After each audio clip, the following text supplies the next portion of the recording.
బాయి కాడున్న ట్రాన్స్ఫారం కాలిపోతే చిన్నగా తిప్పలుంటాయా? దానికి కనెక్షన్లు ఉన్న అన్ని మోటార్లు బంద్ అవుతాయి. ఫోన్ కొట్టంగా కొట్టంగా హెల్పర్ అయిన వస్తాడు. 10 మంది పోయి ఇప్పి ట్రాక్టర్ వేసుకొని ఆఫీస్ కాడికి తీసుకుపోతే అర్జెంటు సారు పొలాలు ఎండిపోయేటట్టున్నాయి అని బతిలాడితే 2 రోజులకో 3 రోజులకో రిపేర్ చేస్తారు. అది కూడా ఒట్టిగా ఇయ్యరు. అందరికీ మనిషికింత పైకం దడపాల్సిందే. ఇక గట్ల కొత్త కనెక్షన్లు కావాలంటే కరెంటు కంటే ముందే సుక్కలు చూస్తాం.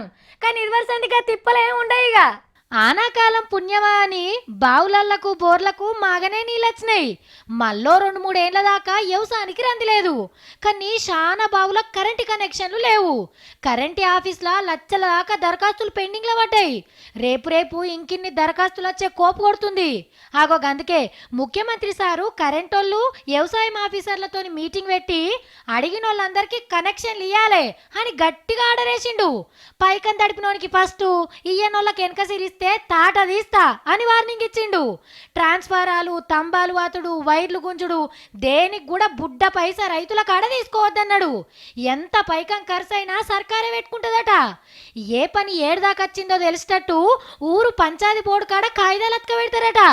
అవసరమైతే మీ బాయికి కనెక్షన్ ఇంకో 10 రోజులలో వస్తుంది అని ఉత్తరం కూడా రాస్తారు. ఏటికెళ్ళి ఈ 7 నెలలల్లా మొత్తం పనులు ఒడిపియుండ్రి అని ఆఫీసర్లకు చెప్పిండు.